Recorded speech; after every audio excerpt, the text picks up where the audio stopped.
Hello.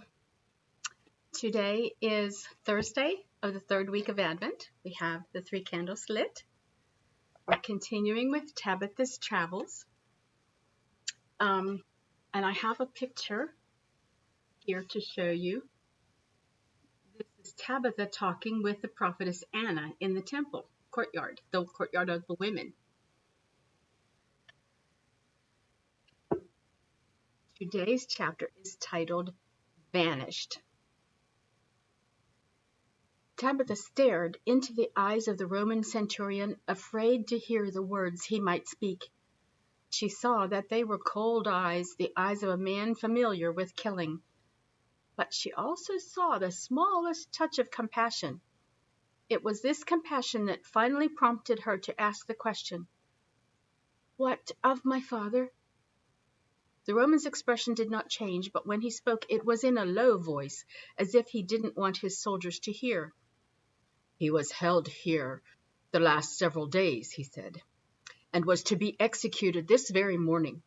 But his claim of being a citizen worried my commander, so he sent your father to Herodium to be judged by a Roman officer named Coponius."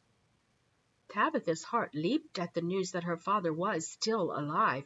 Then she saw the Roman's forehead wrinkle as if worried. He looked about to make sure no one could hear, and then he said, "Emperor Augustus has heard rumors that King Herod has become insane, and he sent Coponius here to investigate. Since he was sent by Rome, Coponius will judge your father, and he will judge him fairly. But you must hurry," the centurion added.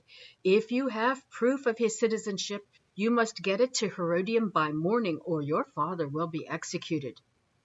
Now Tabitha's heart sank, wondering how in all of Palestine she would do such a thing. Suddenly the Roman stood to his feet. "Release the priest," he commanded, "and let these two go their way." The soldiers surrounding Zechariah stepped back into line. A physician had arrived by now and was tending to the wounded man. "A fine job you did, stopping the bleeding," he said to Tabitha. "You will make a good midwife." "Hurry now," the centurion said. Then he leaned down and whispered in her ear, "And remember from this day that not all Romans are evil." Tabitha smiled at the soldier, but he did not smile back. He must not show any weakness to his men, she decided. Then she ran down the steps, grabbed Zechariah by the hand, and yelled, "Come on!" Running up the street, the old priest yelled to her, "Where are we going?"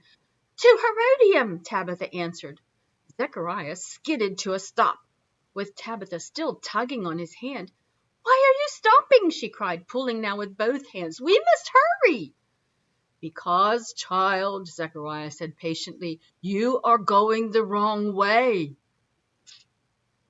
An hour later, Tabitha and her priest protector were on the south road out of Jerusalem. After listening to Tabitha's report of the centurion's words, Zechariah had enlisted the help of Obadiah, one of his priest friends, sending the man to Bethlehem to fetch the needed parchment. He and Tabitha would head straight to Herodium. Perhaps the plea of a daughter would stay the executioner's hand long enough for Obadiah to bring the evidence. "How far is it?" Tabitha asked.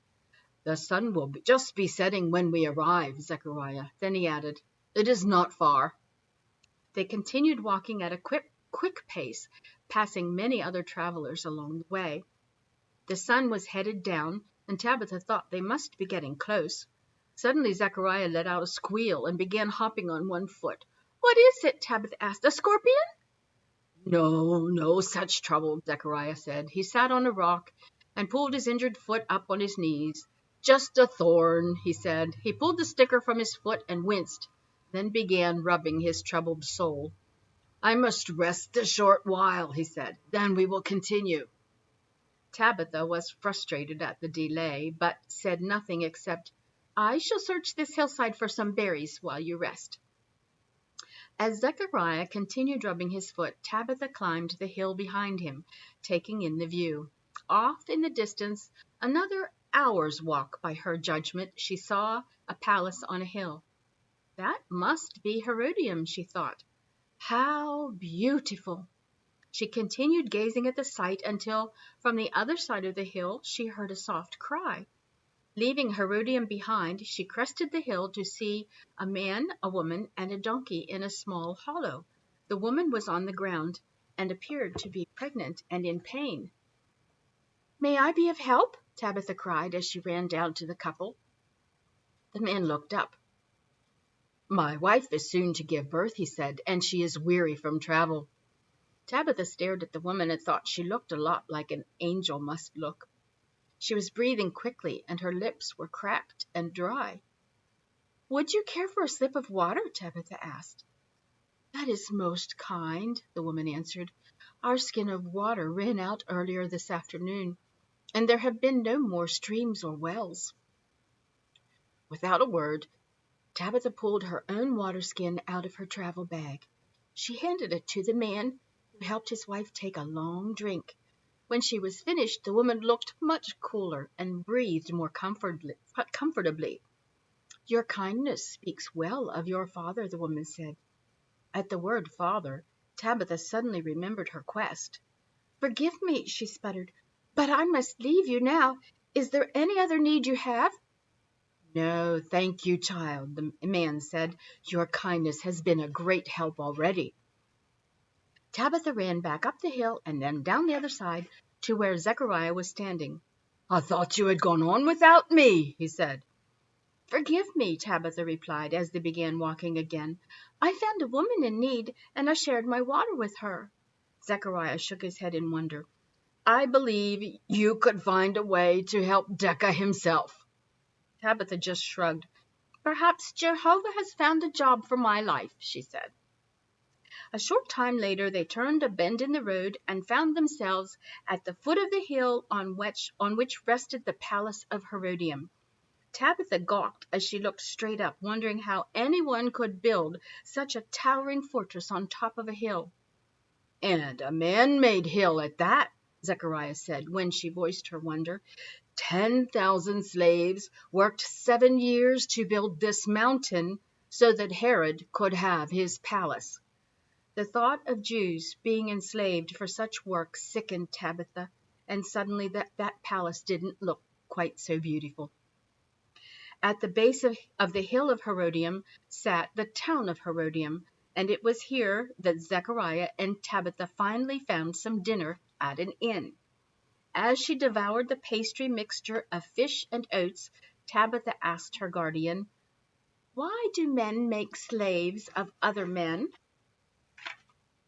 Zechariah looked up from his own bowl and stared for a moment. "Because they do not understand that there can be only one God over men. They think it is important to be gods themselves." "Why does Jehovah allow such things to happen?" "He cannot stop us if we are to have the choice to be good or evil," Zechariah said, taking a bite of bread.